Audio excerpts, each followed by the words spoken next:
আসসালামু আলাইকুম। সোজা কথা অনুষ্ঠানে আপনাদের সবাইকে স্বাগত জানাই। দেশে এবং বিদেশে বসে যারা দেশ টিভির এই অনুষ্ঠান দেখছেন তাদের সকলকে আমাদের শুভেচ্ছা। আমাদের আজকের অনুষ্ঠানের বিষয় বিপথগামী ছাত্র ও প্রাইভেট বিশ্ববিদ্যালয়। এই অনুষ্ঠানে অংশগ্রহণ করার জন্য যারা স্টুডিওতে আমন্ত্রিত হয়েছেন তাদের সঙ্গে আপনাদের পরিচয় করিয়ে দিয়ে আমার বাঁ দিকে রয়েছেন ডক্টর মোহাম্মদ খান, প্রাক্তন সদস্য, বিশ্ববিদ্যালয় মঞ্জুরি কমিশন।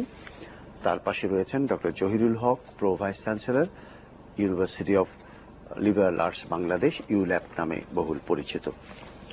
প্রিয় দর্শক, আপনারা জানেন যে গত 1 জুলাইয়ের গুলশান ট্র্যাজেডি এবং শোলাকিয়া ঘটনার পরিপ্রেক্ষিতে বাংলাদেশে বর্তমানে যে আলাপ আলোচনা হচ্ছে সেই আলাপ আলোচনার মধ্যে একটি বিষয় আসছে যে কয়েকটি প্রাইভেট বিশ্ববিদ্যালয়ের সঙ্গে জঙ্গি ছাত্র বা জঙ্গিবাদী উদ্বুদ্ধ শিক্ষক জড়িত, নানা আলোচনা সেটা আসছে এবং এই জন্য আলাপ আলোচনার মধ্যে অনেকে প্রাইভেট বিশ্ববিদ্যালয়কে এই জন্য ঢালাওভাবে অভিযুক্ত করছে।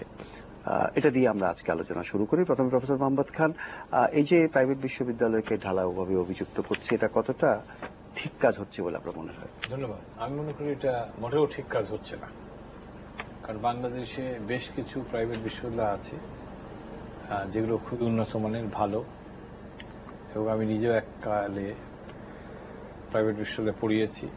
সুতরাং এইভাবে ঢালাওভাবে দোষারোপ করা ঠিক না। আর সব জায়গাতেই দু একটা খারাপ লোক থাকে, ছাত্রও থাকতে পারে, শিক্ষকও থাকতে পারে।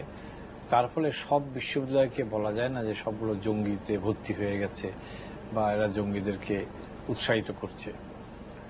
আর আরেকটা জিনিস বুঝতে হবে, সেটা হচ্ছে যেখানে প্রশাসন দুর্বল, যেসব বেসরকারি বিশ্ববিদ্যালয়, সেখানে জঙ্গিবাদেরও যেরকম উত্থান হতে পারে, অন্যান্য অসামাজিক কাজও বেশি হয়, সেখানে লেখাপড়া একটু কমই হয়। ধন্যবাদ অধ্যাপক মোহাম্মদ খান। ডক্টর জহিরুল হক, আপনি কি মনে করেন এই যে ঢালাওভাবে একটা অভিযোগ সবখানে উঠছে?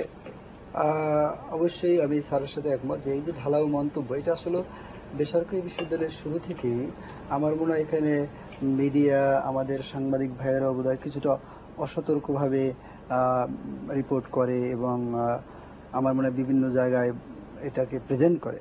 কারণ ঢালাও মন্তব্য করলে আসলে সেটাকে মোটেই সাপোর্ট করা যায় না। একটা উদাহরণ দিই আমি। ধরেন আমাদের দেশে বিশ্ববিদ্যালয় আছে 95টা। এখন 95টা বিশ্ববিদ্যালয়গুলির মধ্যে সবগুলো তো আর এ ক্লাসের বিশ্ববিদ্যালয় হবে না। এটা তো খুবই স্বাভাবিক একটা। সেখানে এ ক্লাস, আবার বি ক্লাস এবং সি ক্লাস থাকবে, এটা অস্বাভাবিক কিছুই না। আর আমাদের দেশের মিডিয়া কেন যেন দুঃখজনকভাবে শুধুমাত্র নেতিবাচক কথাগুলি একটু বেশি লেখে। সেটার কারণ হয়তো আলাদাভাবে বিশ্লেষণ করা যাবে।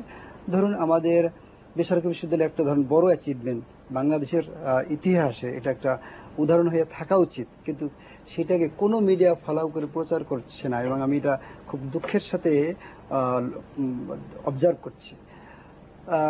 ভ্যাট বিরোধী আন্দোলনটা আপনার নিশ্চয়ই মনে আছে।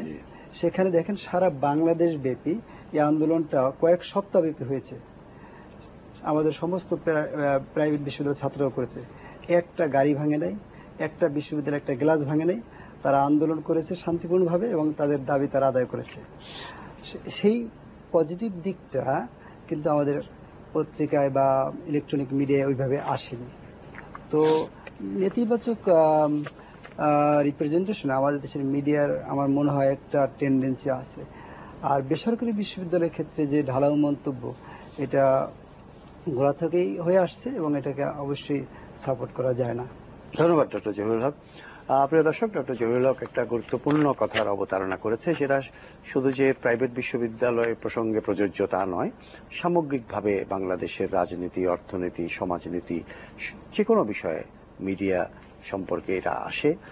এই অভিযোগ আরো অনেকের যে আমাদের মিডিয়া নেতিবাচক বিষয়ের দিকে তাদের পক্ষপাত বেশি, ইতিবাচক বা সাফল্যের প্রতি তারা অনেক সময় উদাসীন। তার অর্থ এই নয় যে মিডিয়া ইতিবাচক বা সাফল্যের কথা তুলে ধরে না, তবে যে পরিমাণ সাফল্য দেশে আসে, যে পরিমাণ ইতিবাচক ঘটনা দেশে তৈরি হয়, সেই পরিমাণ প্রচার মিডিয়াতে হয় না বলে অনেকের অভিযোগ। তবে আজকের বিষয়টি তা নয় বলে সে বিষয়ে আমরা বিস্তারিত আলোচনায় যাব না। তবে ডক্টর জহিরুল হক অত্যন্ত গুরুত্বপূর্ণ একটা বিষয়ের অবতারণা করেছেন। আমি অধ্যাপক মোহাম্মদ খানের কাছে আবার চাই। স্যার, প্রাইভেট বিশ্ববিদ্যালয়ের 2-3 জন শিক্ষকও জঙ্গিবাদের সঙ্গে যুক্ত বলে অভিযোগ রয়েছে। এই জন্য অনেকে প্রাইভেট বিশ্ববিদ্যালয়ের শিক্ষকদের উপরও একটু বাঁকা দৃষ্টিতে দেখছে আজকাল। আপনার কি মনে হয়? এটা আমি যেটা আগে বলেছি যে কোনো প্রতিষ্ঠানে 2জন 4জন এরকম লোক থাকতেই পারে, জি, যারা মেইন স্ট্রিমের সাথে জড়িত থাকেন না এবং তারা নিজেদের কিছু ব্যক্তিগত পছন্দের কারণে, বিশ্বাসের কারণে তারা এইসব জিনিসে জড়িত হন। সুতরাং ঢালাওভাবে এটা বলা যাবে না যে বেসরকারি বিশ্ববিদ্যালয়ের শিক্ষকরা সবাই জঙ্গিবাদের সাথে সম্পৃক্ত অথবা জঙ্গিবাদকে সমর্থন করে। এই জিনিসটা বলাটা খুবই অন্যায় হবে। ডক্টর জহিরুল হক। আমি বলছিলাম স্যারের সাথে একমত, আমি অবশ্যই বলা যাবে না, তবে আমার মনে হয় এই বেসরকারি বিশ্ববিদ্যালয়ে 2-3জন শিক্ষক থাকতে পারে, কিন্তু নির্দিষ্টভাবে কোন একটা নির্দিষ্ট বিশ্ববিদ্যালয়ের যদি সম্পৃক্ততা থাকে আমার মনে হয় ওই বিশ্ববিদ্যালয়কে বলা উচিত। উদাহরণ দিয়ে আবার বলতে হবে, এর আগে আমাদের পুরা বিশ্ববিদ্যালয়, বেসরকারি বিশ্ববিদ্যালয়ের সেক্টরকে দায়ী করা হতো যে বেসরকারি বিশ্ববিদ্যালয়ের সার্টিফিকেট বিক্রি করে, অথচ দেখেন এই দারুল ইহসানকে কত বছর পরে বন্ধ ঘোষণা করেছে। আমরা নিজেরা বারবার বলতাম যে দারুল ইহসানের নামে সার্টিফিকেট বিক্রি করা হচ্ছে, সেটাকে বন্ধ করা হচ্ছে না কেন? সেটা না করে আমাদের মন্ত্রণালয় থেকে এবং অনেকে বিশ্ববিদ্যালয় মঞ্জুরি কমিশনের কর্মকর্তারাও ছিল, তারা মিডিয়ার সামনে বলতো যে বেসরকারি বিশ্ববিদ্যালয় সার্টিফিকেট বিক্রি করে তাদের বিরুদ্ধে ব্যবস্থা নেওয়া হবে, কিন্তু ব্যবস্থা আপনারা না নিয়ে কেন এটা মিডিয়ার সামনে বলেন? এটা আমাদের সবসময় একটা অভিযোগ ছিল। আমি খুবই খুশি যে অবশেষে হলেও দারুল ইহসান বিশ্ববিদ্যালয় বন্ধ করেছে। তো আমি বলছি ঢালাও মন্তব্য সবসময় কিন্তু একটা সমস্যা সৃষ্টি করে। পুরো সেক্টরকে দায়ী করা বা পুরো সেক্টরকে প্রশংসা দেওয়া ঢালাওভাবে এটা মোটেই ঠিক না। কোনো একটা বিশ্ববিদ্যালয়ের যদি আবার কোনো নির্দিষ্ট কোনো 2-3জন ব্যক্তি থাকে সেটা একটা আলাদা ব্যাপার, এবং আমি বলবো সেই পুরো বিশ্ববিদ্যালয়কে দায়ী না করা। নির্দিষ্ট ওই ব্যক্তি হচ্ছে একটা ব্যক্তি, তার জন্য পুরো বিশ্ববিদ্যালয়ে কেন মানে সাফার করবে? সো আমাদের ব্যাপারটা এইভাবে দেখতে হবে, একটা ব্যক্তিভাবে দেখতে হবে, ব্যক্তিগতভাবে নিতে হবে। নির্দিষ্টভাবে ওই পুরা ব্যাপারটাকে জেনারেলাইজ না করে নির্দিষ্টভাবে ওই পয়েন্টটাকে নির্দিষ্ট করতে হবে। সেইভাবে আমরা যদি দেখি আমার মনে হয় আমাদের অনেক সমস্যার সমাধান করতে আমরা নিজেরা সক্ষম হব। জি, ধন্যবাদ ডক্টর জহিরুল হক। ডক্টর অধ্যাপক মোহাম্মদ খান, এই যে তারপরও যদি প্রাইভেট বিশ্ববিদ্যালয়ে কয়েকজন ছাত্র জঙ্গিবাদে প্রভাবিত আমরা দেখতে পাচ্ছি, কয়েকজন শিক্ষককে অভিযুক্ত করা হয়েছে, তারা এখন বিচারাধীন আছেন, এগুলো সবই বাস্তব সত্য। সেটা এখনো পর্যন্ত পাবলিক বিশ্ববিদ্যালয় সম্পর্কে সেরকম অভিযোগ আসেনি, যদিও আজকে একটা খবর দেখলাম যে রংপুরের বেগম রোকেয়া বিশ্ববিদ্যালয়ে কয়েকজন ছাত্র এরকম অভিযুক্ত হয়েছে। যাক, সেটা আরো পরে বিস্তারিত তদন্তের পর জানা যাবে। তো প্রাইভেট বিশ্ববিদ্যালয়ের পরিবেশ কি এই জন্য কোনো ভূমিকা পালন করছে যে প্রাইভেট বিশ্ববিদ্যালয়ে কেন শিক্ষক বা ছাত্র এদিকে ঝুঁকছে, অন্তত কয়েকজন হলেও? এটার কারণ হচ্ছে, আপনি সঠিকভাবে বলেছেন, পরিবেশটা অনেকাংশে দায়ী। কারণ বেশিরভাগ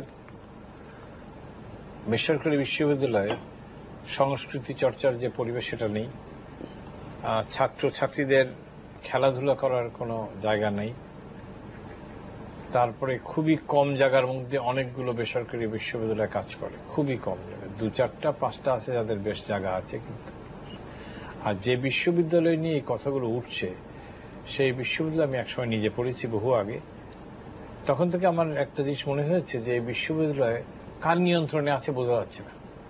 মানে একটা প্রশাসন থাকবে, সেখানে একটা শৃঙ্খলার ব্যাপার আছে, নর্মস থাকে। আমি কিন্তু এগুলো খুব একটা দেখি নাই, খুব উচ্ছৃঙ্খল ভাবে ঘোরাঘুরি করা। এবং তখনও আমি দেখেছি যে মাদক দ্রব্যের যে ব্যবহার ছাত্রছাত্রীদের মধ্যে, আমি অনেক সময় ক্যান্টিনেই ঢুকতে পারতাম না খাওয়ার জন্য। তো এখন এইগুলোতে কার দায়িত্ব? এখানে প্রক্টর থাকা উচিত, তার দায়িত্বটা দেখার।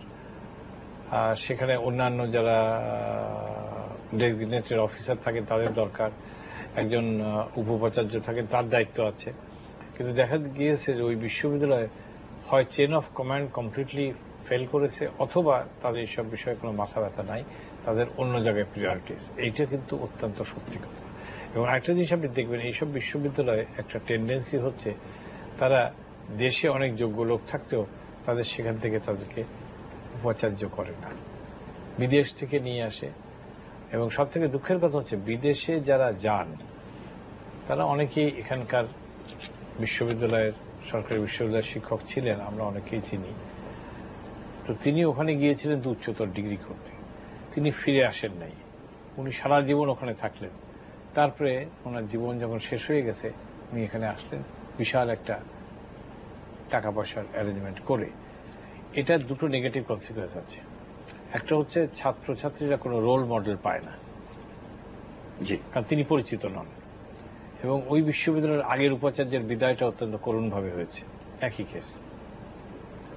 আরেকটা জিনিস হলো যে যখন ওখানে যারা কাজ করবেন, শিক্ষকবৃন্দ আছেন যারা অপেক্ষাকৃত সিনিয়র বলা যায়, তারা অনুৎসাহিত হয়ে যাবেন।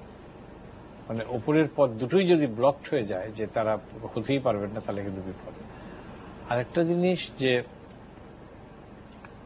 যেটা বলতেই হয়, সেটা হলো আপনি যখন ব্যবসায়িক মনোবৃত্তি নিয়ে বিশ্ববিদ্যালয় করেন, এবং জমি কেনা বেচার উপর নিয়ে অনেক কথা হয়, কি দামে কিনলেন, কি দাম দেখালেন, এবং একইভাবে আপনি ব্যবসা প্রশাসনে খুব উৎসাহী পড়াইতে। কারণটা কি, যে ওখান থেকে টাকা আসে। এটা কিন্তু আসলে পরিবেশ নষ্ট করছে। কারণ একটা বিশ্ববিদ্যালয় হতে হলে তাকে যে ধরনের বিষয় থাকতে হয়, যে বিশ্ববিদ্যালয়টি এখন বিতর্কের লিস্টে 1 নম্বরে আছে, ওখানে গিয়ে দেখেন যে কটা এরকম বিষয় আছে, এবং প্রত্যেকটা বিষয় কিন্তু মোটামুটি তাদের যেখানে অর্থ পাওয়া যাবে সেখান দিয়ে হচ্ছে। 2-1টা তারা ডিসিপ্লিন বলতে পারেন খুলেছে খুব সম্প্রতি 2-4 বছরের মধ্যে, কিন্তু সেগুলো সেরকম ডেভেলপ করে নাই। সুতরাং পরিবেশ বলতে শুধু এটা বোঝায় না যে ফিজিক্যাল এনভায়রনমেন্টটা কি, ওই সবগুলোই বোঝায়। একাডেমিক এনভায়রনমেন্টটা কিরকম, এবং একাডেমিক এনভায়রনমেন্ট করতে হলে যে ধরনের নেতৃত্ব দরকার, পরিশীলিত নেতৃত্ব, সেটা আছে কিনা, এবং তাদের ক্যারিয়ার প্রোগ্রেশনের ব্যবস্থা আছে কিনা। আরেকটা জিনিস হচ্ছে কি ধরনের ইন্টারাকশন হয় ছাত্রছাত্রীদের সঙ্গে, শিক্ষক শিক্ষিকাদের। আপনি শুধু কনসালটেশন আওয়ার বলে দিলেন, সেটা এনাফ না। কনসালটেশন আওয়ার 1 ঘন্টা হতে পারে, 1.5 ঘন্টা হতে পারে, 2 ঘন্টা হতে পারে, কিন্তু সেটাই পুরো আপনি ছবিটি পাবেন না। তো এটা আমরা যখন যদি ওইভাবে যদি চিন্তা করি, তাহলে আমরা বলবো যে অবশ্যই পরিবেশের দিকে নজর দিতে হবে, এবং এই পরিবেশ যদি থাকে, তাহলে কোনো অবস্থাতেই আপনি বিশ্ববিদ্যালয়গুলোকে দুর্নীতিমুক্তও করতে পারবেন না, বেসরকারিগুলোকে। এটা ছাড়াও কিছু বিশ্ববিদ্যালয় আমি নিজে দেখেছি, গার্মেন্টস এর ফ্যাক্টরি তার উপরে বিশ্ববিদ্যালয়, ওখানে তো একাডেমিক অ্যাটমসফিয়ার থাকতে পারে। একটা সুপার মার্কেটের উপরে বিশ্ববিদ্যালয়, ধানমন্ডিতে আমি দেখেছি, মিরপুরে আমি দেখেছি, একাধিক বিশ্ববিদ্যালয়।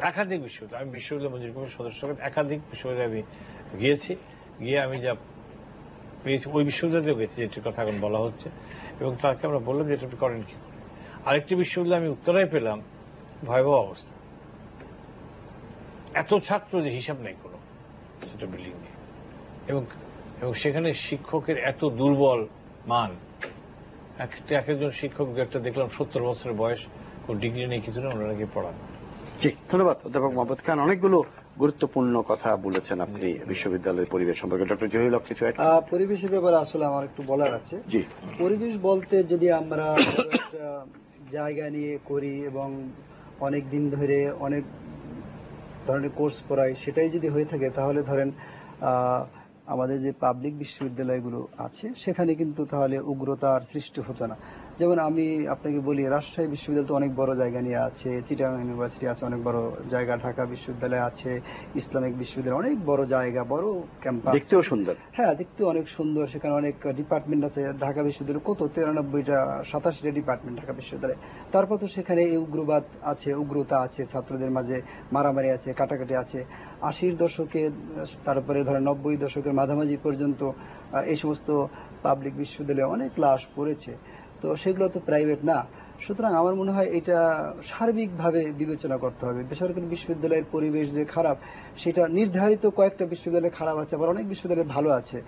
এখন ওই কারণেই যে উগ্রবাদ সৃষ্টি হয় বা ছাত্রছাত্রীরা বিপদগামী হয়, আমার মনে হয় সেটা না।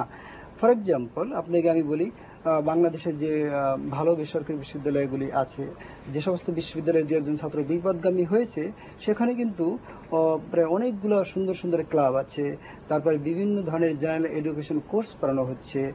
তো সেখানেও তো এই ধরনের প্রবলেম সৃষ্টি হচ্ছে। আমার মনে হয় সমস্যাটা আরেকটু গভীরে। আমার মনে হয় এই ব্যাপারগুলো সার্বিক ব্যাপার। সার্বিক বলছি এই কারণেই, আমার বিশ্ববিদ্যালয়ে একটা ছাত্র আসে মাত্র 4 বছরের জন্য। 4 বছরে হয়তো 2 বছর পরে সে একটা কর্মকাণ্ডে জড়িয়ে যাচ্ছে, বিপদের পথে বাড়াচ্ছে। তার মানে সে এখানে এসে 2 বছর হয়নি, তার আগে সে 12 বছর স্কুলে কলেজে পড়ে, বাবা মার সাথে থাকে, বন্ধু বান্ধবের সাথে চলে। বিশ্ববিদ্যালয়ে তো সে হয়তো 2 ঘন্টা বা 4 ঘন্টা করে ক্লাস নিয়ে চলে যায়। সুতরাং ব্যাপারটা কিন্তু সামগ্রিক সব জায়গায় কোনো না কোনো জায়গা থেকেই একটা ছেলের বা একটা মেয়ের অথবা যে কোনো একজন শিক্ষার্থীর খারাপ হওয়ার সুযোগ থাকে। সুতরাং আমাদের চেষ্টা করতে হবে সার্বিকভাবে বিবেচনা করে গবেষণা করে যে কোন কোন কারণে আমাদের শিক্ষার্থীরা বিপদগামী হয়, সেই সমস্ত গবেষণা করে গবেষণালব্ধ ফল যেটা পাবো সেটাকে আমাদের অ্যাড্রেস করতে হবে। মানে শুধু প্রাইভেট বিশ্ববিদ্যালয়ের দিকে তাকালে এটা আমার হবে না। মনে হয় না। জি, ধন্যবাদ ডক্টর জহিরুল হক। আপনি কিছু অ্যাড করবেন এই পয়েন্টটা? এখানে যে ব্যাপারটা সমস্যা হচ্ছে বেসরকারি বিশ্ববিদ্যালয়ে, সেটা অন্য জায়গায়। সেটা হলো বেসরকারি বিশ্ববিদ্যালয়ে টাকা বেশি দিয়ে পড়তে হয়।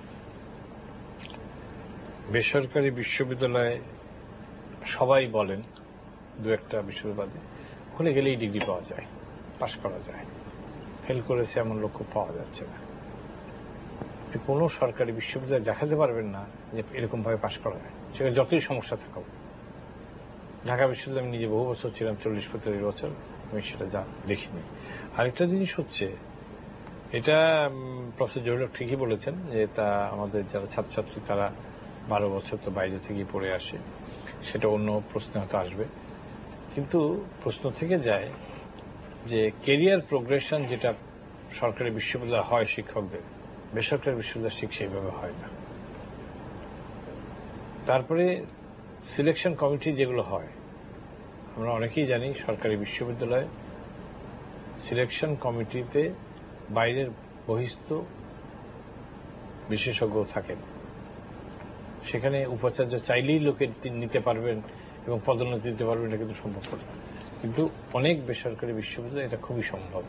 কিন্তু পাবলিক বিশ্ববিদ্যালয় সম্পর্কে তো এই অভিযোগ আছে। অভিযোগ আছে, কিন্তু ওখানে একটা চেক এন্ড ব্যালেন্সের ব্যবস্থা এখন ক্রমাগত এগুলো সবই নষ্ট হচ্ছে। সেটা এক সময় ছিল, বলতে এক সময় এটা ছিল, আমরা যখন থেকেছি ছিল। কিন্তু প্রশ্নটা হলো ক্রমাগত নষ্ট হওয়ার কারণ হচ্ছে, আপনাকে একটা জিনিস বুঝতে হবে, যেরকম মাছের মাথায় যদি পচন ধরে আপনি সেই মাছ আর খেতে পারবেন না। আমাদের দেশে যদি আপনি সংগঠনের শীর্ষ ব্যক্তিটাকে অ্যাকাউন্টেবল না করতে পারেন, তাকে কঠিনতম শাস্তি দিতে না পারেন তার দুর্নীতির জন্য, তার অদক্ষতার জন্য, তাহলে ওই প্রতিষ্ঠান টিকবে না। বিশ্ববিদ্যালয়গুলো মিলিয়ে দেখেন যে দুর্নীতিটা কোথা থেকে হয়। সরকারি বিশ্ববিদ্যালয়ের কথাই ধরেন, কোথেকে দুর্নীতিটা হয়, একদম টপ থেকেই হয়। তাহলে আপনি যখন একটি ব্যক্তিকে নিয়োগ দেন, আপনি দেখে দেন না কেন? একজন ব্যক্তি তো হঠাৎ করে কোনো জায়গায় গিয়ে উপাচার্য হয় না। তার তো 25 বছর 20 বছর এরকম তার অভিজ্ঞতা থাকে, অনেক সময় 30 বছর।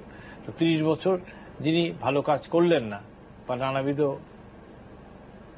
দুষ্কর্মে জড়িত ছিলেন বলে অভিযোগ ওঠে, তাকে আপনি দিলেন কেন? এবং এটা শুধু বিশ্ববিদ্যালয়গুলোর জন্য প্রযোজ্য না, সরকারি সব প্রতিষ্ঠানের জন্য একই জিনিস প্রযোজ্য। সেই জন্য আপনি জবাবদিহিতার সঙ্গে সঙ্গে আপনার ইন্টিগ্রিটির ব্যাপার সঙ্গে সঙ্গে চলে আসে, ট্রান্সপারেন্সির ব্যাপার চলে আসবে। এইগুলো আপনি মিলিয়ে যখন লোক নেবেন, তখন এই সমস্যাটা হবে না, সেটা বেসরকারি হোক আর সরকারি হোক। জি, ধন্যবাদ অধ্যাপক মোহাম্মদ খান। আমার একটু বলার ছিল, প্লিজ। আমার মনে হয় যে স্যার একটা ব্যাপারে আমি একটু বলবো যে বেসরকারি বিশ্ববিদ্যালয়ে স্যার বলেছেন ফেল করানো হয় না। আসলে এটা হ্যাঁ, অনেক বেসরকারি বিশ্ববিদ্যালয় আছে, কিন্তু যে সমস্ত বেসরকারি বিশ্ববিদ্যালয় অলরেডি খ্যাতি অর্জন করেছে, যারা খুবই ভালো করছে, সেগুলোতে প্রচুর পরিমাণে ছাত্র ফেল করে। যেমন আমার বিশ্ববিদ্যালয়ে আমি নিজে সিগনেচার করি, প্রত্যেক সেমিস্টারে 16 জন থেকে 20 জন ছাত্র ডিসমিসড হয়ে যায় খারাপ রেজাল্টের কারণে। না, আসলে মোহাম্মদ সাহেব যেটা বলছেন কিন্তু সেটাও জেনারেলাইজ করা যাবে না। হ্যাঁ, নর্থ সাউথে আছে, হয়তো ব্র্যাকে আছে, 10টা বিশ্ববিদ্যালয়ের জন্য এটা প্রযোজ্য নয়। এটা একটা জিনিস। আর একটা জিনিস হচ্ছে সিলেকশন কমিটিতে কিন্তু টপ বেসরকারি বিশ্ববিদ্যালয়গুলোতে যদি আপনি দেখেন, যেমন আমাদের বিশ্ববিদ্যালয় আমি বলি, আমাদের হার্ভার্ড গ্রাজুয়েট আমাদের এখন টিচার, কর্নেলের গ্রাজুয়েট আমাদের টিচার, ব্রাউনের গ্রাজুয়েট আমাদের টিচার, ইয়েল গ্রাজুয়েট আমাদের টিচার, লন্ডন স্কুল অফ ইকোনমিক্সের গ্রাজুয়েট আমাদের টিচার, কেমব্রিজ, অক্সফোর্ড, এগুলো টিচার আমাদের এখানে ভরা, the quality of teacher that we have. সুতরাং শিক্ষক সিলেকশনে আমরা কিন্তু বেসরকারি বিশ্ববিদ্যালয় কিন্তু খুবই চুজি। এখন স্যার যে কথাগুলো বললেন সেগুলো রাইট কিছু কিছু ক্ষেত্রে, যেমন কিন্তু একটা জিনিস আমাদের মনে রাখতে হবে যে বাংলাদেশের টপ পাবলিক বিশ্ববিদ্যালয় সেটা হচ্ছে ঢাকা ইউনিভার্সিটি বা বুয়েট, সেটার সাথে সবচেয়ে খারাপ বেসরকারি বিশ্ববিদ্যালয় দারুল ইহসান বা অন্য একটা নাম বললাম না, এটার সাথে যদি তুলনা করা হয়, সেটা তো একটা কি বলে, তুলনা হলো না। হ্যাঁ, তুলনা করার মতো না। তো এই ব্যাপারগুলো একটু আমাদের খেয়াল রাখতে হবে যে আমরা তুলনা করব। ঢাকা বিশ্ববিদ্যালয় বিশ্ববিদ্যালয়ের বয়স হচ্ছে 100 বছর, বাংলাদেশের সবচেয়ে পুরাতন বেসরকারি বিশ্ববিদ্যালয় হচ্ছে নর্থ সাউথ, সেটার বয়স মাত্র 23 বছর। তাহলে আমরা একটা 23 বছরের কি বলে, এটা কৈশোর কৈশোরে পাড়া দিয়েছি না আমরা, ইভেন যুবকও বলা যায়, যুবক।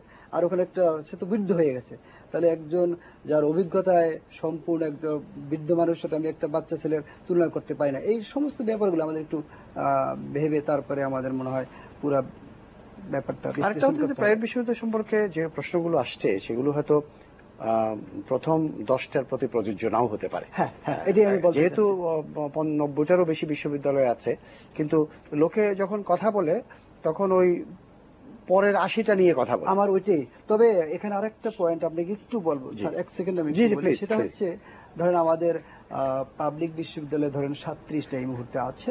ধরেন আপনি ঢাকা বিশ্ববিদ্যালয়ে, রাজশাহী বিশ্ববিদ্যালয়ে বুয়েট, রুয়েট এগুলো জানেন। আপনি বাকি আপনি আমাকে নাম বলেন, বাকি 25টার নাম বলেন। সেগুলা হাজী দানেশ বা কথার কথা আরো কত অনেকে নামও বলতে পারবে না, নোয়াখালী, পটুয়াখালী অনেক আছে। আমি কিন্তু খারাপ বলছি না, তাই সেগুলা তো মানো তো ঢাকা বিশ্ববিদ্যালয়ের সাথে সামঞ্জস্য না।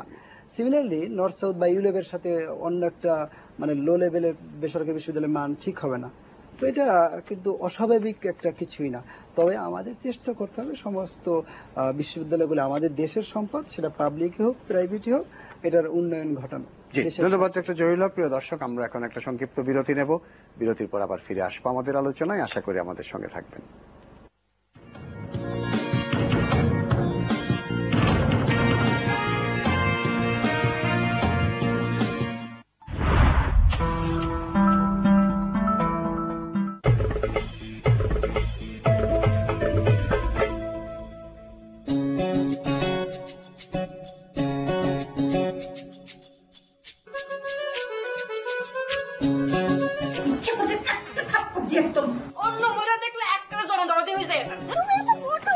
গিটার বাজা, guitar.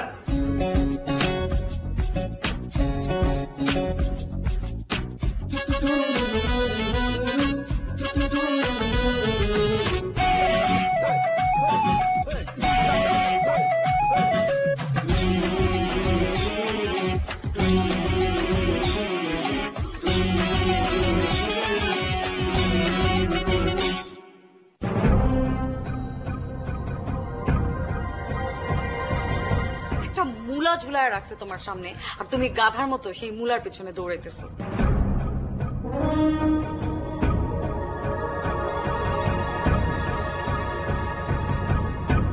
Don't mess personal things with your business.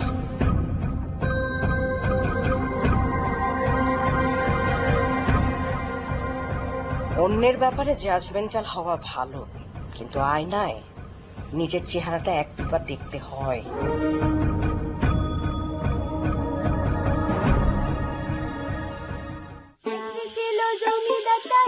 সরকার নাম, দুই ছেলে আর দুই কন্যা তার করিল বদনাম। তুই এত কথা বলছিস কেন? যা না। ঘাসকে প্রসেস করে এই রেসিপিটা করা হয়েছে। ওই যে গরু ছাগল খাই যে ঘাস, সেই ঘাস। তুমি এখানে কি করছো? এই বনে বাজারে থাকবো নাকি ঢাকা নিউ মার্কেটে থাকবো নাকি? তোর কাছে আসতে হলে আমাকে 3 মাসের ট্রেনিং করে আসতে হবে। তুই গ্রামে গিয়ে বাপরে থাক না। গ্রামে গিয়ে যদি থাকবো তাহলে বুয়েটে পড়লাম কেন?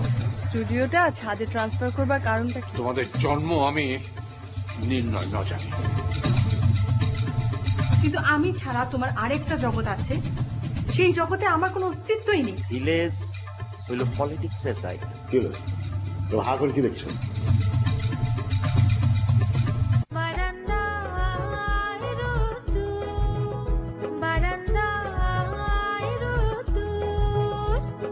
ব্যস্ত নগর, ব্যস্ত মানুষ, অস্থির এই সময়, বদ্ধ ঘরে রুদ্ধশ্বাস, জীবন গল্পময়। গল্পগুলো অল্প অল্প চেনা কিংবা জানা, একটু আলো একটু আধার, সুখ দুঃখে ঘেরা, দুঃখের গল্প ভেসে ভেসে যাক নানের উদ্দেশ্যে, সুখের আলো ফুটে উঠুক এই নীল আকাশে। বারান্দায় রোদ্দুর, বারান্দায় রোদ্দুর।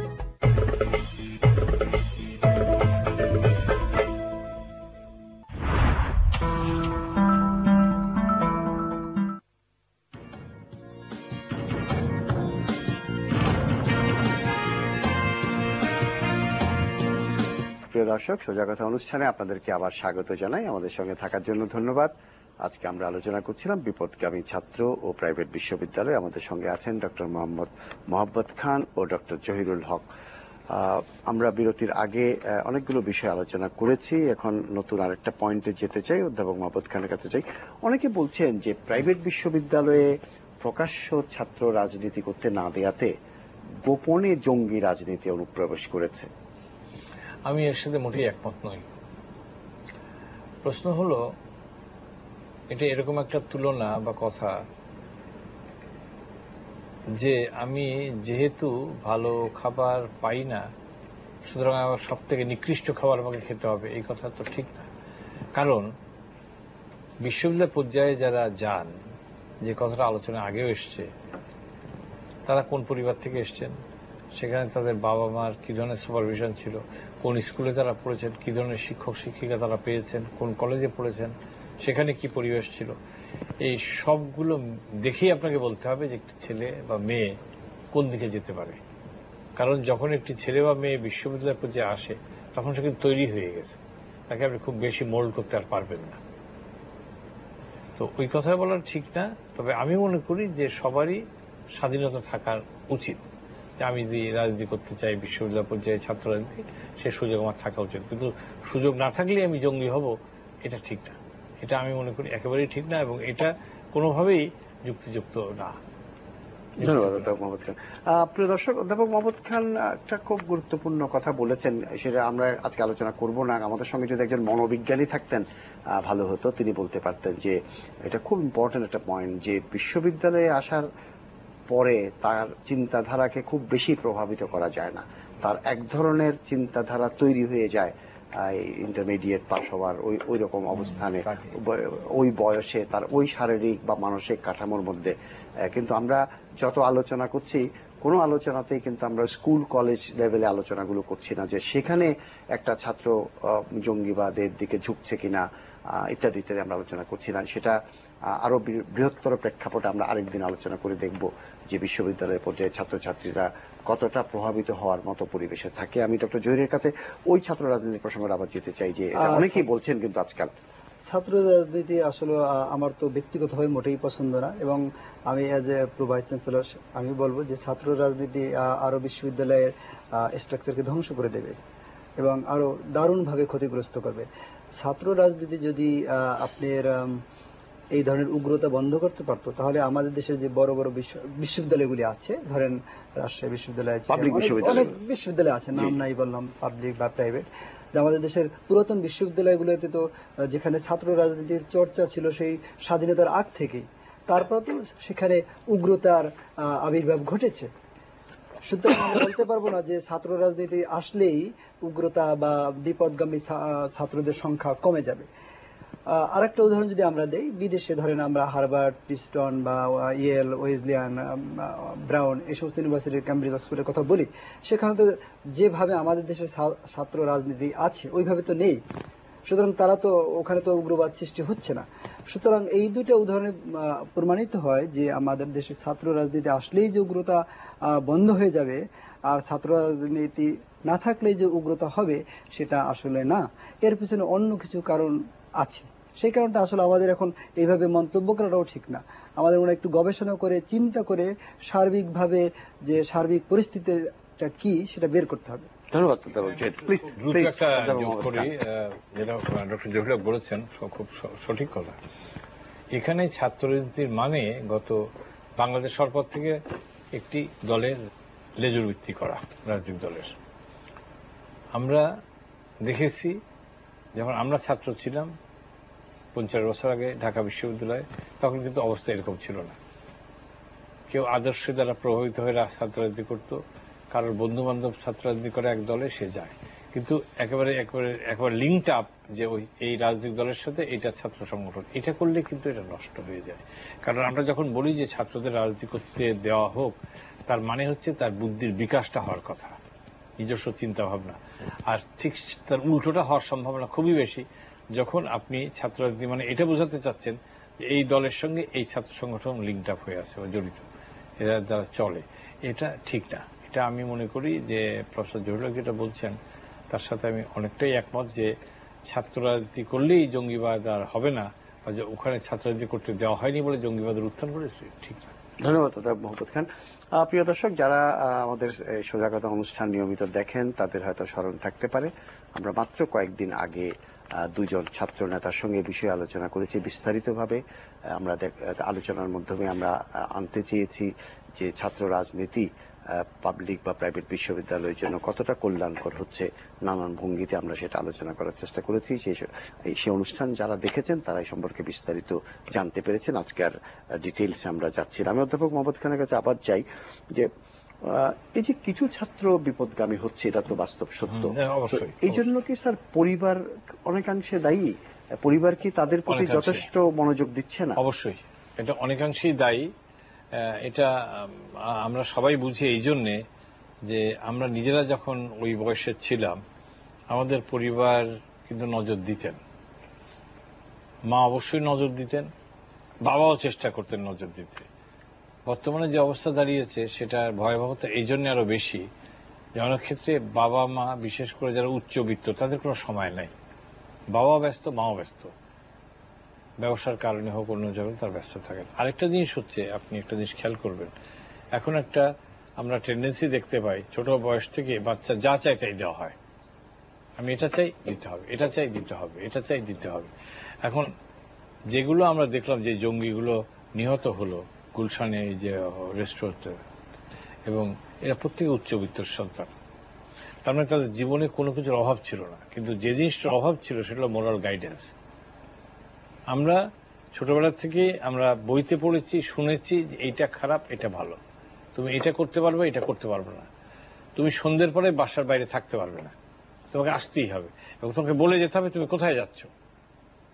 এবং আমাদের বাবা মারা, বাবা না পারলে মা, মা না পারলে বাবা, কলেজে এমনকি ঢাকা বিশ্ববিদ্যালয়ে আমি যখন ছাত্র ছিলাম আমার মা নিজে গিয়ে খোঁজ দিতেন যে আমার ছেলে কোথায় গেল।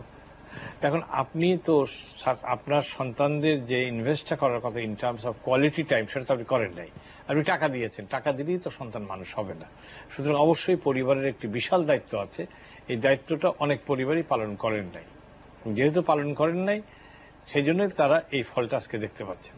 আপনি পরিবারে যদি ফাউন্ডেশনটা খুব শক্ত হয় তাহলে অনেক কঠিন পরিস্থিতি মোকাবেলা করতে পারে একটা ছেলে বা মেয়ে, সে স্কুলেই হোক, সে কলেজেই হোক, বিশ্ববিদ্যালয়ে হোক, অথবা তার পিয়ার গ্রুপের মধ্যেই হোক, কিন্তু সেই জিনিসটা পাচ্ছে না। আরেকটা জিনিস এখানে মনে রাখতে হবে যে আমাদের সময় শিক্ষকরা গাইডের কাজ করতেন স্কুলে। আমি সব পড়েছি, আমি ইংলিশ মিডিয়ামে পড়েছি, আমি প্রাইমারি স্কুলে পড়েছি, আমি ঢাকায় পড়েছি, চট্টগ্রামে পড়েছি, কলকাতায় পড়েছি। আমার অভিজ্ঞতা হচ্ছে আপনি যদি ভালো শিক্ষক পান তাহলে বাবা মার কিছুটা অভাব সুপারভিশন এটা কম্পেনসেটেড হয়। আমার যেটা মনে হয়, আমি যা বুঝি বা দেখি, এখন বাবা মাদের যে ঘাটতি আছে সেটা কম্পাউন্ডেড হয়েছে শিক্ষক শিক্ষকদের ঘাটতি। তারা শিক্ষকতাটাকে পেশা হিসেবে না নিয়ে ব্যবসা হিসেবে নিয়েছেন এবং তারা ক্লাসে পড়ান না। এবং এটি শুধু স্কুলের ব্যাপার সত্যতা না, কলেজের ব্যাপার।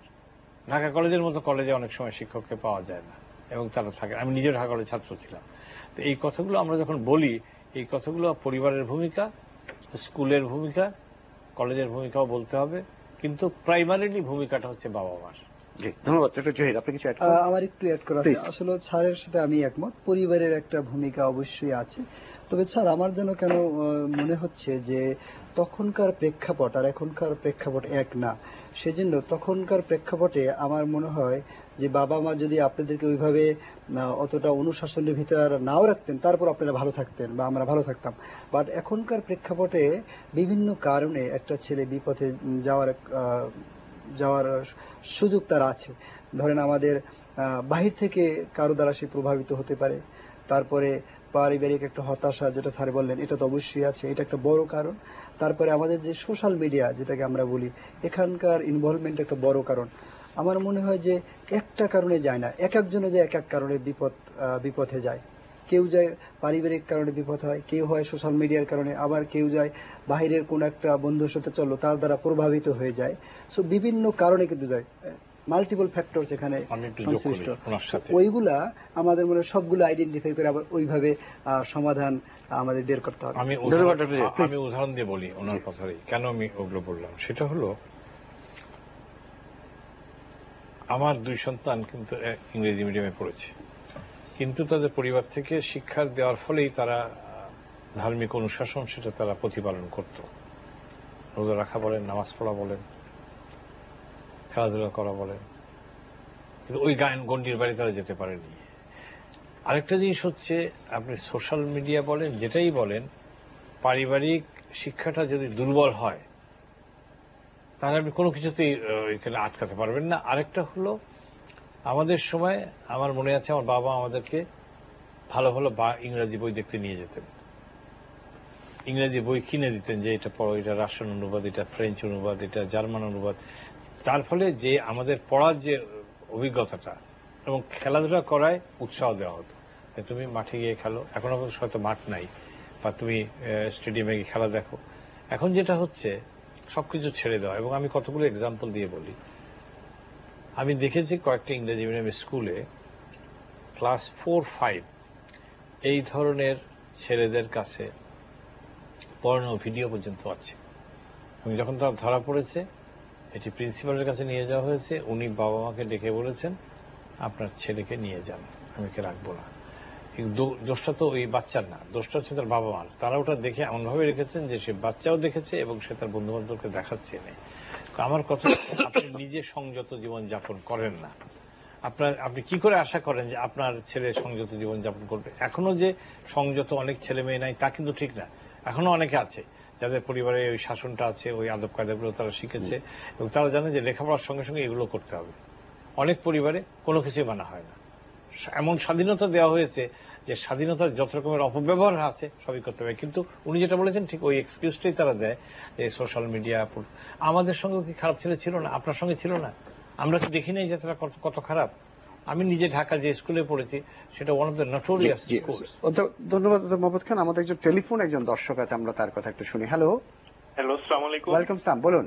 আমি তানিম বলছিলাম ঢাকা থেকে। জি জি, আমি ইউলিয়াম ইউনিভার্সিটির যিনি সম্মানিত প্রভিসি স্যার আছেন, ওনার সূত্র ধরেই বলছি যে আজকের বিষয়ের উপরই উনি যেটা বললেন যে বর্তমানে যে প্রযুক্তির অগ্রসরতা বা ইত্যাদি ইত্যাদি কারণে বা সময়টাকে উনি মানে হাইলাইট করার চেষ্টা করছেন যেভাবে, আমি বলতে চাচ্ছি যে আসলে সময়ের সাথে মানে প্রযুক্তির অগ্রসরতা সেটা থাকবেই, কিন্তু পারিবারিক যেই মানে শিক্ষাটা প্রথমেই একদম স্কুলে যাওয়ার আগে বাবা মা সন্তানকে যে শিক্ষাটা দেয়, কোনটা ন্যায় কোনটা অন্যায়, তুমি এই কাজটা থেকে দূরে থাকবে, এটা থেকে এটাতে যুক্ত হবে, মানে সত্য কথা বলার এবং মিথ্যা থেকে দূরে থাকার যে শিক্ষাগুলো পরিবার থেকে দেওয়া হয়, সেই জিনিসটাকে যদি আমি মনে করি যে সেটা যদি ঠিক মতো সেই গ্রোটা হয় পরিবার থেকে, তাহলে সে যত বড় হোক, যে জায়গায় যাক, দেশে হোক দেশের বাইরে হোক, আমার মনে হয় সন্তানেরা মানে এভাবে বিপথে যাওয়ার সম্ভাবনা দেখি না, সেটা প্রযুক্তি। জি ধন্যবাদ। ডক্টর জহির কোনো কমেন্ট? আমি কমেন্ট করবো। আসলে ধন্যবাদ আপনাকে, আপনি ঠিকই বলেছেন, যথার্থই বলেছেন। এবং আমি কিন্তু পারিবারিক যে অবদানটা সেটা কিন্তু আমি অস্বীকার করিনি। আমি বলেছি পারিবারিক কারণ একটা কারণ, এটা ছাড়াও অনেক কারণ আছে। কারণ তখনকার প্রেক্ষাপট আর এখনকার প্রেক্ষাপট এক না। এখন ইরাক যুদ্ধে আছে, আপনার লিবিয়াতে যুদ্ধ আছে, অনেকগুলো কারণ আছে, আন্তর্জাতিক প্রেক্ষাপট আছে। সেই আমি বলছি আরো কারণ আছে, পারিবারিক কারণের বাইরেও আরো অনেক কারণ আছে যে কারণে আমাদের ছাত্ররা উগ্রতায় জড়িয়ে যায়। অবশ্যই পারিবারিক কারণ একটা কারণ। জি ধন্যবাদ। আমি আপনার কাছে আবার যাই, সেটা হচ্ছে প্রাইভেট বিশ্ববিদ্যালয়গুলো অভিভাবকদের সঙ্গে ইন্টারাকশনের কোনো ব্যবস্থা কি রেখেছে কোথাও? আপনাদের সঙ্গে কি যোগাযোগ হয় অভিভাবকদের সঙ্গে কোনো ফর্মে? আজকেও আমি একটা বিশ্ববিদ্যালয়ে গিয়েছিলাম, আমাদের বিশ্ববিদ্যালয়ের ব্যাপারে আমরা জানি। আসলে আমাদের বিশ্ববিদ্যালয়ের অভিভাবকদের সাথে, যেমন আমরাও এই আগামী মাসের অগাস্টের 13 তারিখে শনিবার আমরা আবার অভিভাবকদের সাথে বসতেছি। এটা একটা রুটিন আছে? হ্যাঁ, আমরা প্রত্যেক সেমিস্টারে একবার আমরা বসি। এখন সবাইকে একসাথে ধরেন আমাদের হতে পারে ছাত্র আছে, সবাইকে তো একসাথে আমরা ডাকতে পাই না। সো এটা বিভিন্ন বেসরকারি বিশ্ববিদ্যালয়ে এই রেওয়াজটা আছে। স্যার, আপনি তো ইউজিতে ছিলেন, যে এরকম বিভিন্ন বিশ্ববিদ্যালয়ে কি এরকম কোনো একটা নিয়ম করা যায় না যে অভিভাবকদের সঙ্গে একটা ইন্টারাকশন? সবই করা যায়, তবে আপনাকে দুটো কথা বলি। ইউসি কে যদি আপনি সত্যিকার অর্থে শক্তিশালী করতে চান, কার্যকর করতে চান, তাহলে একে আরো ক্ষমতা দিতে হবে। আমরা একে বলেছিলাম যে বর্তমান ইউসি যে ধরনের ক্ষমতা আছে যে ধরনের লোকবল আছে ইউসি তার ম্যান্ডেট কাজ করতে পারবে না, এবং আমরা এটার পুরো কাজটা করে সরকারকে দিয়েছিলাম, এর উপরে কোনো অ্যাকশন হয়নি। আমি বলি কেন হয়নি, সেটা হচ্ছে ডিটেলস এখন যাব না, না ডিটেলস আমরা হচ্ছে পারত যদি এটাকে আপনি শক্তিশালী করতেন এবং ঠিক লোককে ওখানে চেয়ারম্যান সদস্য করতেন। জি ধন্যবাদ। আরো একজন বন্ধু টেলিফোনে আছেন। হ্যালো। আসসালামু আলাইকুম। ওয়ালাইকুম আসসালাম, বলুন। জি, আমার নাম পাপ্পি, আমার বাড়ি চট্টগ্রাম বোয়ালখালী। জি বলুন। আচ্ছা, আমি যতটুক মানে শুনছি বা জানতেছি আর কি, যে পুরা বাংলাদেশের মধ্যে ইয়াবা নামে একটা ড্রাগস আপনার যে চতুর্দিকে ছিটিয়ে ছড়িয়ে, যে ট্যাবলেটটা আপনার ক্লাস 8 এবং 9 ছেলে থেকে আরম্ভ করে আপ টু কলেজ ছেলে মেয়েরা মোটামুটি 50-60-40% খাচ্ছে। যে নেশা খাওয়ার কারণে ছেলেরা আপনার উচ্ছৃঙ্খল হয়ে যাচ্ছে, যেটার থেকে ছেলেরা বিভিন্ন লাইনে মা বাবার কথা শুনতেছে না, ওই ড্রাগসের কারণে আপনার বিভিন্ন খারাপ লাইনে চলে যাচ্ছে। এগুলা সামাল দেওয়ার জন্য মানে কি কোন ব্যবস্থা? জি ধন্যবাদ, অনেক ধন্যবাদ। খুব সংক্ষেপে কেউ কমেন্ট করবে?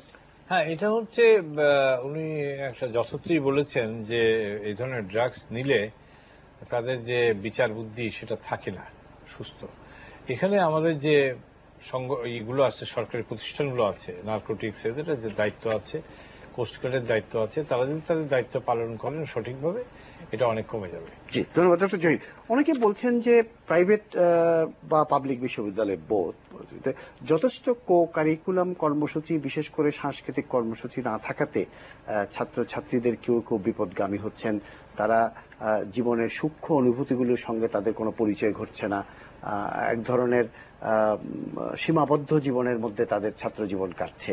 এই বক্তব্যের সঙ্গে সেটা একটা কারণ হতে পারে। আবার আমি কিন্তু আবারও বলছি যে আমাদের এই ব্যাপারটা নিয়ে আসলে একটু গবেষণা করা উচিত। ধরেন আমাকে আপনি একটা অনুষ্ঠানে ডাকলেন, হঠাৎ একটা কোশ্চেন আমাকে জিজ্ঞেস করলেন, হঠাৎ আমি একটা কথা বলে দিলাম। আমি এটা হলো একটা ব্যক্তিগত মত, এটা দিয়ে আমরা কোনো কনক্লুশন টানতে পারবো না। তবে আমি আবারও বলি যে বেসরকারি বিশ্ববিদ্যালয়, ধরেন যে বেসরকারি বিশ্ববিদ্যালয়ে আমাদের বিভিন্ন ধরনের সমস্যার কথা আমরা শুনছি, সেখানে কিন্তু প্রায় 20টার মতো ক্লাব আছে। আমার বিশ্ববিদ্যালয়ের কথা আমি বলি, ইউল্যাবে প্রায় 17টা ক্লাব আছে, 17টা ক্লাব, এবং 17টা ক্লাব এত অ্যাক্টিভ, এত ধরনের কর্মকাণ্ড হয় যেটা আপনি ভাবতে পারবেন না। আমাদের একটা অ্যাডভেঞ্চার ক্লাব আছে যেটা মাধ্যমে ছাত্রছাত্রীরা রেগুলার বেসিসে ইন্ডিয়া যাচ্ছে প্রত্যেকটা সেমিস্টার শেষে। এবারও তারা নেপাল যাবে, গত বছরও নেপাল গিয়েছিল। আবার আমি আবার বলছি ধরেন ভালো 10টা ইউনিভার্সিটিকে বাদ দিয়ে যদি আমরা দেখি বাকি 80টার দিকে তাকাই, সেটা তো অবশ্যই ওই ভেরিয়েশন তো থাকবেই। সেরকম আপনি ঢাকা বিশ্ববিদ্যালয় বা আমি বলছি যে আমাদের দেশে বেসরকারি বা সরকারি যে বিশ্ববিদ্যালয় থাকুক, ভালো গুলোর স্ট্যান্ডার্ড এবং খারাপ গুলোর স্ট্যান্ডার্ড এক হবে না। কিন্তু এই অ্যাক্টিভিটিস গুলো সব ইউনিভার্সিটি করছে কিনা, এখানে কোন কোন ইউনিভার্সিটি ভালো করছে, কোন কোন ইউনিভার্সিটি খারাপ করছে। আমার মনে হয় জেনারেলাইজ করাটা একটু ঠিক হবে। মানে আমি বলছি কি, ধরেন কালচারাল এবং কো কারিকুলার অ্যাক্টিভিটিস গুলো সব প্রাইভেট বিশ্ববিদ্যালয় তাদের কোর্স কারিকুলামের মতো গুরুত্ব দিয়ে করে কিনা? না, এটা তো অনেকেই সব বিশ্ববিদ্যালয় করে না, এটা তো আপনি জানেন করে না, করতে পারে না। আপনার মুশকিল হচ্ছে অন্য জায়গায়, সেটা হচ্ছে বেসরকারি বিশ্ববিদ্যালয়ে অনেকগুলো সমস্যা বেশি এই জন্যে যে এটা ব্যবসায়িক মনোবৃত্তিতে পরিচালনা করা হয়। আপনি যখনই সেটা করবেন তখন আপনার মাথায় চিন্তা থাকবে যে এটা করলে আমার লাভ কি, মানে কর্তৃপক্ষ ভাবতে পারে এবং ভাবেও। এবং আমার যে 4 বছর অভিজ্ঞতা, আমি যদিও বেসরকারি বিশ্ববিদ্যালয়ের দায়িত্বে ছিলাম না, কিন্তু আমি একাধিক বেসরকারি বিশ্ববিদ্যালয়ে আমি গেছি দেখতে কি অবস্থা। অনেকের অবস্থা কিন্তু খুবই খারাপ, একেবারে খারাপ শব্দটি ব্যবহার করতে হয়। তো এখন আপনি যে কথাটা বলছেন এবং প্রফেসর জহিরুল্লাহ যেটা বললেন, সেটা হলো যে কো কারিকুলার অ্যাক্টিভিটিস থাকার বেনিফিট অনেক বেশি, কারণ তাদের মাইন্ডটা ডাইভার্টেড হয়ে যায়, তাই না? তারা গান গাচ্ছে, নাচছে। এবং আমি যতই প্রফেসর জহিরুল্লাহ বলুন এই কথা যে এখানকার পরিস্থিতি অন্যরকম, তমুক তমুক তমুক, আপনার যদি এটা থাকে, আপনি যদি এখন অনেক ক্ষেত্রেই দেখা যাচ্ছে পড়ে না, নেটের উপর নির্ভরশীল, তাই না? মানে মূল বই পড়ে না। আচ্ছা, মূল বই পড়ছে না। আমাদের সময় আমাদের মূল বই পড়তে হয়েছে। তা আমাদেরকে তো কেউ দিব্য দিয়ে দেয়নি যে মূল বই পড়তে হবে। আমরা জানতাম মূল বই না পড়লে ফেল করিতে হইবে, 3য় শ্রেণীও পাওয়া যাবে না, একবার পরিষ্কার কথাই নেই। আচ্ছা, কোনো তদবিরও চলবে না, তদবির করার স্কোপও নাই। আরেকটা হলো যে যদি আপনারা কো কারিকুলার অ্যাক্টিভিটিস এনকারেজ করেন, তাহলে ওদের সময় অনেক কেটে যায়, ব্যস্ত থাকবে তারা, ব্যস্ত থাকলো। আপনি সেটা করবেন না, তো সে কাজটা সময় কাটে কি করে? আড্ডা মেরে, এবং তখনই ঢুকে যায়, তখনই মাথায় ঢোকে। আমাদের সময় রাজনীতি কিন্তু অনেক সুস্থ ছিল, এবং একইভাবে লোকে খেলাধুলা করতো, লোকে গান করতো, নাচ করতো, তারপরে অভিনয় করতো, উপস্থিত বক্তৃতায় তো আমরা নিজেরাও করি, কালচারাল উইক হতো। তা আপনি এগুলো তো কো-কারিকুলার অ্যাক্টিভিটিস, এবং ওগুলোর জন্য শিক্ষকরা আমাদের। ধন্যবাদ অধ্যাপক মোহাম্মদ খান। আরো দুজন বন্ধু টেলিফোনে আছেন, তাদের কথা একটা শুনে নিই আমরা। হ্যালো। হ্যাঁ বলুন। আসসালামু আলাইকুম। ওয়ালাইকুম আসসালাম, বলুন। আমি একটু প্রফেসর ডক্টর জহির সাথে কথা বলতে চাই। জি প্লিজ বলুন। নাম কি? আসসালামু আলাইকুম ভাইয়া, আমি শ্যামা। জি শ্যামা, জি বলুন। ভাইয়া, আমরা তো এই ঢাকা ইউনিভার্সিটির ছাত্র ছিলাম আমি, সেখানে আমরা দেখেছি যে সেখানেও ছিল রাজনীতি এবং সন্ত্রাস, আমরাও সেভাবে পড়াশোনা করে এসেছি। কিন্তু আমার একটা প্রশ্ন হলো আপনার কাছে, যে পরিবারের শিক্ষা আমরা পেয়ে ভালো ভালো পরিবার থেকেই যারা এখন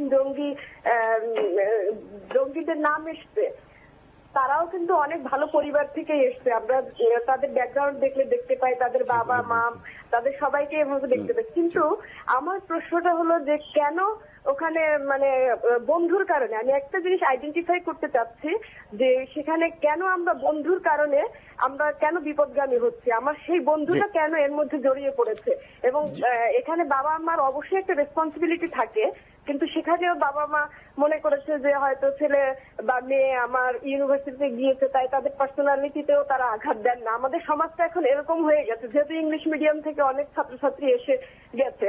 কিন্তু আমার আপনার কাছে স্পেসিফিক প্রশ্ন হলো যে বন্ধুর কারণে কেন আমরা বিপদগামী হচ্ছি। জি ধন্যবাদ। আরো একজন দর্শক টেলিফোনে আছেন, আমরা শুনে নিই, আমাদের সময় ফুরিয়ে আসছে। হ্যালো। আসসালামু আলাইকুম। ওয়েলকাম স্যার, বলুন। জি, আমার প্রশ্ন হচ্ছে আমাদের যে পারিবারিক শিক্ষা আছে, প্রাতিষ্ঠানিক শিক্ষা আছে, সেটার পাশাপাশি আমরা কি আমাদের সঠিক ধর্মীয় বোধটা কি জানার প্রয়োজন না? আপনি প্রাইভেট ইউনিভার্সিটিগুলোতে আমাকে সঠিক ধর্মীয় বোধটা কি শিক্ষা দেওয়া উচিত না? বর্তমান প্রেক্ষাপটে যা চলতেছে, আমরা আসলে ধর্মের সঠিক নিয়মগুলো জানি না বলে হয়তো আমরা এরকম বিপদে যাচ্ছি। জি অনেক ধন্যবাদ আপনাকে। প্রথমে ডক্টর জহিরুল হক। জি, আমার মনে হয় যেটা বললো যে প্রভাবিত করেছে, বন্ধু কেন প্রভাবিত করে। আসলে আমাদের দেশে যারা, আমি এক সময় ছিল যারা কমিউনিস্ট পার্টি করত, তারা আবার ছাত্র ইউনিয়ন করার জন্য এমন ভাবে প্রভাবিত করত যে সে বাধ্য হতো, তাকে আস্তে আস্তে আস্তে আস্তে মোটিভেট করতো। তার মানে তার শক্তিটা এত বেশি ছিল। এখন এখানে আমাদের মনে হয় অবশ্যই ব্যর্থতা আছে যে আমরা পরিবার থেকে এবং স্কুল কলেজ এবং বিশ্ববিদ্যালয় থেকে আমরা হয়তো অতটা যত্ন নিচ্ছি না যতটা যত্ন তার বন্ধু নিয়েছে। এটা একটা কারণ। আমাদের দেখতে হবে যে কিভাবে আমরা ছাত্রদেরকে বেশি ব্যস্ত রাখতে পারি আমাদের একাডেমিক কার্যকলাপের ভিতর, সাংস্কৃতিক কার্যকলাপের ভিতর, যাতে করে সে তার ওই ধরনের বন্ধুদের কথা না শোনে। জি ধন্যবাদ ডক্টর জহির।